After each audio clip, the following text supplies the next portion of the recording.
नमस्कार, मेरा भारत मेरी संस्कृति चैनल पे आप सभी दर्शकों का स्वागत है।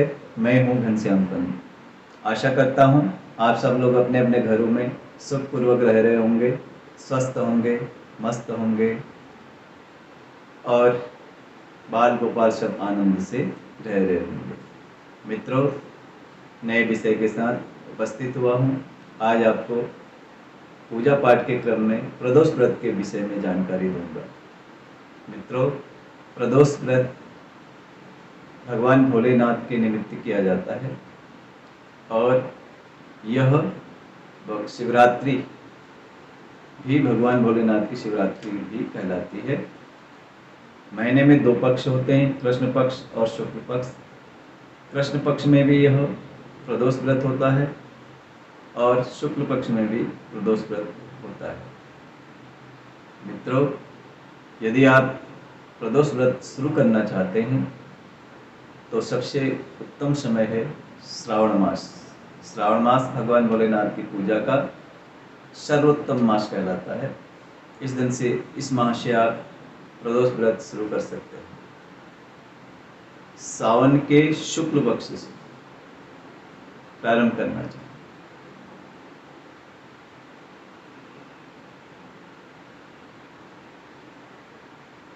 भगवान भोलेनाथ का यह व्रत बहुत ही मंगलकारी, कल्याणकारी व्रत है।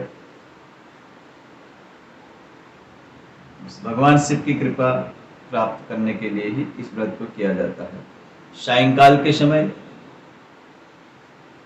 यानी सूर्य अस्त से पहले 45 मिनट और सूर्यास्त के बाद के 45 मिनट के समय को प्रदोष काल कहा जाता है। इस दिन प्रातःकाल स्नान इत्यादि करने के बाद भगवान भोलेनाथ का अभिषेक करना चाहिए और यदि संभव हो तो किसी ब्राह्मण को बुला करके 8 अध्याय रुद्री का पाठ करके भगवान का अभिषेक करना चाहिए। और इसी क्रम में पूजा इत्यादि के बाद यही क्रम सायंकाल के समय भी करना चाहिए। सायंकाल के समय भी भगवान का अभिषेक करना चाहिए। रोली, टीका, चंदन, पुष्प इत्यादि, बेलपत्र, दुर्वा घास, जौ, तिल अर्पित करने के बाद भगवान की आरती करनी चाहिए। और साथ में दान पुण्य जो भी आप करना चाहते हैं सुयोग्य ब्राह्मणों को दान दे करके संतुष्ट करना चाहिए। ऐसा करने से व्यक्ति के मनचाही भगवान भोलेनाथ की कृपा प्राप्त होती है और भगवान शिव की अनुकंपा से प्राप्त होती है। मित्रों, यह व्रत अधिकतर लोग कामना की पूर्ति के लिए करते हैं। इस व्रत को रखने से ग्रह दोष, वास्तु दोष, रोग, पाप आदि सब दूर होते हैं।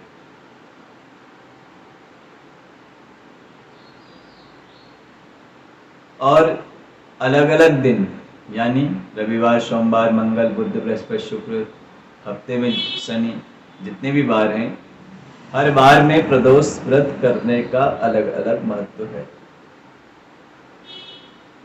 सोमवार के दिन यदि हम प्रदोष व्रत करते हैं यानी जिस दिन प्रदोष व्रत है, अगर उस दिन सोमवार है और उसे हम करना चाहते हैं यानी सोम प्रदोष व्रत करना चाहते हैं तो इसे किस लिए किया जाता है? सर्व सुख की प्राप्ति के लिए। यानी भगवान से हम कामना करते हैं कि हमें सभी प्रकार के सुखों की प्राप्ति हो। इसलिए सोमवार के दिन यदि प्रदोष व्रत पड़ रहा है तो यदि हम उस दिन इस व्रत को करते हैं तो हमें सभी सुखों की प्राप्ति होती है।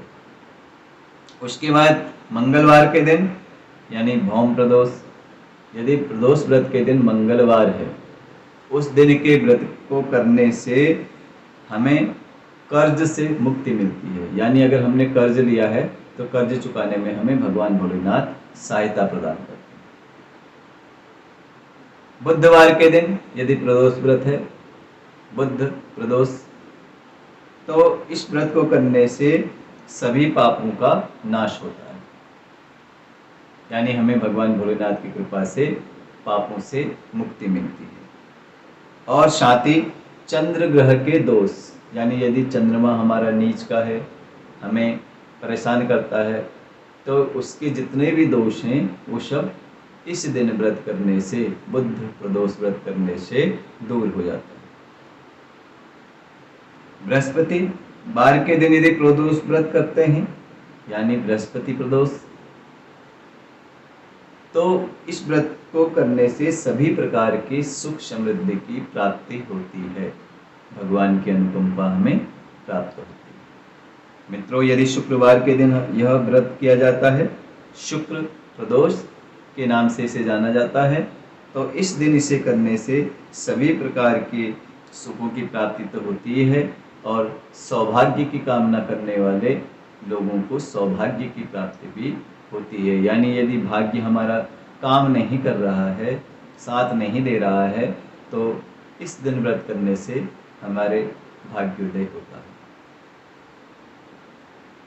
और शनिवार के दिन शनि प्रदोष व्रत करने से शनि महाराज के द्वारा यदि हमें कोई परेशानी हो रही हो, तो उससे शनि महाराज हमें कष्ट नहीं देते हैं, क्योंकि शनि महाराज प्रसन्न होते हैं। भगवान भोलेनाथ की पूजा करने वाले व्यक्ति पे शनि महाराज प्रसन्न रहते हैं, और उनका जो कोप होता है वह उस व्यक्ति पे नहीं पड़ता है।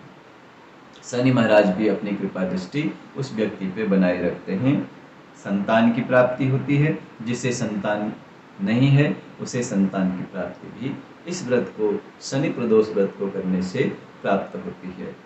यदि रविवार के दिन यह प्रदोष व्रत पड़ता है, यानी रवि प्रदोष, तो इस व्रत को करने से स्वास्थ्य लाभ होता है।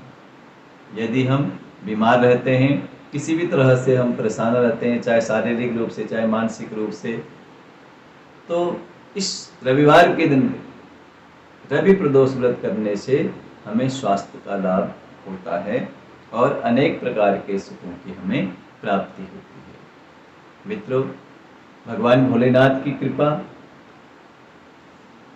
प्राप्त करने के लिए हम यदि प्रदोष व्रत करते हैं, तो हमें अनेक प्रकार के सुखों की प्राप्ति होती है। यदि आप सक्षम हैं, किसी सुयोग्य ब्राह्मण को अपने घर बुला करके अष्टाध्यायी रुद्री का पाठ करा करके भगवान का अभिषेक करते हैं, जिसे रुद्राभिषेक के नाम से भी जाना जाता है। इसको करने से आपकी पूजा में, जैसे कहते हैं ना, सोने पे सुहागा, आप पूजा तो अभिषेक तो करते ही हैं, यदि साथ में रुद्री का पाठ हो जाए, मंत्रोच्चारणों के द्वारा भगवान का अभिषेक हो जाए, तो सोने पे सुहागा होता है, और बहुत जल्दी ही भगवान भोलेनाथ की कृपा आपको प्राप्त होती है। लेकिन आज समाज में ब्राह्मण वर्ग को किनारा कर दिया जाता है। ब्राह्मणों को न बुला करके स्वयं हम अपने आप ही बिना मंत्रोच्चारण के ही इन कार्यों को करने लगते हैं, जिसका आधा अधूरा फल हमें प्राप्त होता है। मित्रों, यदि आप ब्राह्मणों के सहयोग से और भगवान भोलेनाथ के मंदिर में इसको पावन कार्य को करते हैं, तो आपको भगवान की कृपा प्राप्त होगी, निश्चित ही प्राप्त होगी। भगवान भोलेनाथ की पूजा कभी भी व्यर्थ नहीं जाती, किसी भी देवी देवता की पूजा कभी भी व्यर्थ नहीं होती, लेकिन भगवान भोलेनाथ जल्दी ही प्रसन्न हो जाते हैं, इसीलिए उनका नाम भोलेनाथ रखा गया। अपने भक्तों के लिए हर समय भगवान तैयार रहते हैं, लेकिन यदि भक्त द्वारा कोई गलत कार्य किया जाता है, तो भगवान जल्दी ही क्रोधित भी हो जाते हैं। शिव माने कल्याणकारी और शंकर माने कष्टकारी। तो भगवान कल्याणकारी भी हैं और कष्टकारी भी। यदि आप अच्छे रास्ते पर चलते हैं, दैवी गुणों को अपनाते हैं, सनातन धर्म में बताई गई बातों के अनुसार यदि आप चलते हैं, तो भगवान शिव कल्याणकारी हैं। इसलिए उन्हें शिव कहा जाता है। और यदि आप सनातन धर्म के विरुद्ध कार्य करते हैं, सनातन धर्म में बताई गई बातों की अवहेलना करते हैं और सत्य का आचरण नहीं करते, गलत कार्यों में लीन रहते हैं, तो भगवान आपके लिए संकट के रूप में विद्यमान रहेंगे, यानी कष्टकारी होंगे और आपको हमेशा कष्ट प्रदान करेंगे। तो यदि आपको शिव का रूप के दर्शन करना है तो आपको सनातन धर्म के अनुसार ही कार्य करने होंगे, सत्य का आचरण करना होगा और हमारे सनातन धर्म में बताई गई बातों के अनुसार भगवान की पूजा अर्चना करनी होगी। जो हमारे लिए नहीं है उन कार्यों को हमें छोड़ना होगा, तभी हमें भगवान भोलेनाथ की कृपा प्राप्त होगी। मित्रों, हम मनुष्य तो हैं, यानी मनु महाराज के हम संतान हैं, इसीलिए हमें मनुष्य कहा जाता है। और मनु महाराज ने ही हमें सनातन धर्म के विषय में जानकारी दी, सब कुछ उनके द्वारा हमें बताया गया है। भगवान की ओर जाने वाला रास्ता, गृहस्थियों के लिए, तपस्वियों के लिए जो रास्ता है, मनु महाराज ने हम सबको बताया है और उसी रास्ते पर चल के ही हमारा कल्याण हो सकता है। यदि हम विपरीत रास्ते से चलेंगे तो हमारा कल्याण नहीं होगा। फिर भी हम आज अपने आप को बुद्धिमान और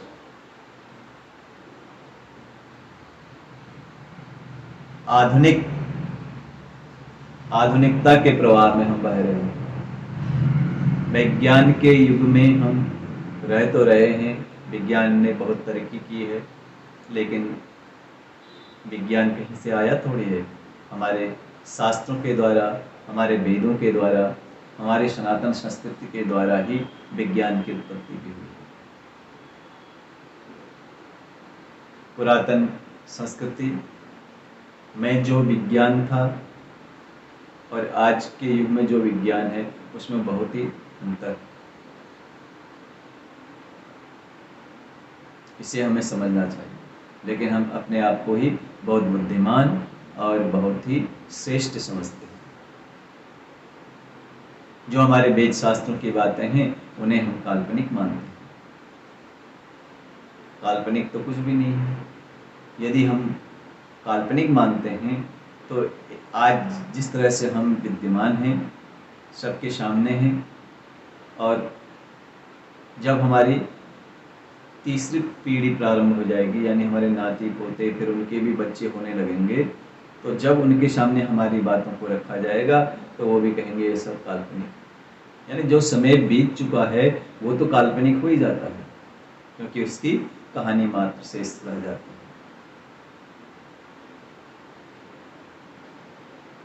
लेकिन वह किसी समय सत्य रहा होगा, सच रहा होगा। इस बात को हम भूल जाते हैं, केवल काल्पनिकता के प्रवाह में बहते हैं, सच को स्वीकार करने से डरते हैं। हमें सच को स्वीकार करना, अपने वेद शास्त्र पुराणों में बताई गई बातों के अनुसार ही चलना होगा। लेकिन बहुत सारे लोग कहते हैं कि ये सब बातें तो ब्राह्मणों ने लोगों को डराने के लिए बनाई गई। ऐसा नहीं है। ब्राह्मण कौन होते हैं बनाने वाले? ब्राह्मण भी तो आप जैसे ही व्यक्ति हैं, जैसे आप हैं वैसे ही ब्राह्मण भी।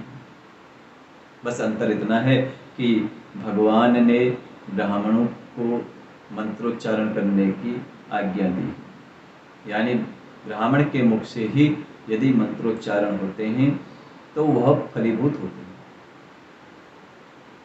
एक तरह से ब्राह्मण को यह शक्ति प्रदान की गई है कि ये आपके द्वारा जो मंत्र बोले जाएंगे वही फलीभूत होंगे, और वही जिसके लिए भी आप मंगल कामना करेंगे, कल्याण की बातें करेंगे, यानी जिस यजमान के लिए आप यह सब कार्य करेंगे उसको उसका फल अवश्य मिलेगा, और वह उसे तभी फलीभूत होगा जब ब्राह्मण के मुख से वह मंत्र उच्चारित होंगे, तभी उनमें शक्ति आएगी।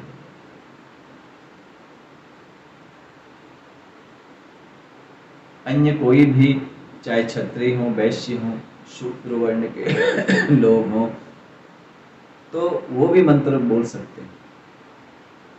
लेकिन बोलने का मतलब, क्योंकि ज्ञान तो आज सबको है,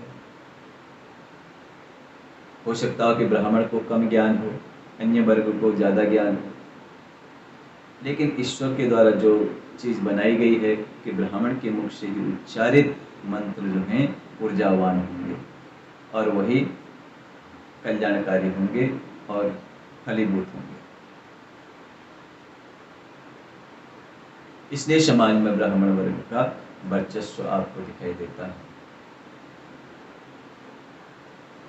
एक ब्राह्मणी है जो सभी वर्गों के लिए कल्याण की बात सोचता है, मंगल की बात सोचता है और सभी जनता जनार्दन, देश, सभी वर्गों के लिए वह कल्याण की कामना करता है।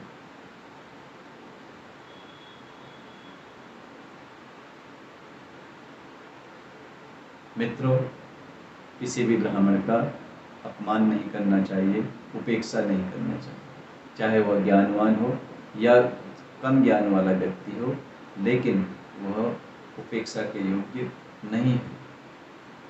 बल्कि कोई भी व्यक्ति हो, ब्राह्मण के अलावा अन्य व्यक्ति भी हैं, तो वो भी कोई भी उपेक्षा के पात्र नहीं, क्योंकि संपूर्ण ज्ञान तो किसी को नहीं, चाहे ब्राह्मण हो, वैश्य हो, क्षत्रिय हो, अन्य वर्ण के लोग हों, कितना ही हम अपने आप को ज्ञानवान कहें, लेकिन पूर्ण ज्ञान हमें नहीं हो सकता। पूर्ण ज्ञान तो जो अपने आप में पूर्ण है उसी को हो सकता है, वो है परमपिता परमेश्वर जो पूर्ण है। तभी तो हम प्रार्थना करते हैं, ओम पूर्णमदः पूर्णमिदं पूर्णात् पूर्णमुदच्यते पूर्णस्य पूर्णमादाय पूर्णमेवावशिष्यते। यह हम उसी परमपिता परमेश्वर के लिए ही प्रार्थना करते हैं जो अपने आप में पूर्ण है। मनुष्य अपने आप में पूर्ण नहीं हो सकता। भले अन्य की तुलना में किसी को ज्ञान ज़्यादा हो सकता है, किसी को ज्ञान कम हो सकता है, लेकिन संपूर्ण ज्ञान किसी को भी नहीं हो सकता। ज्ञान तो एक निरंतर सीखने की प्रक्रिया है। जितना भी हम इसे सीखेंगे उतना हमें ज्ञान प्राप्ति होगी, लेकिन उसके आगे भी प्रश्न हमेशा बने रहेंगे जिनका उत्तर हमें निरंतर खोजते रहना पड़ेगा।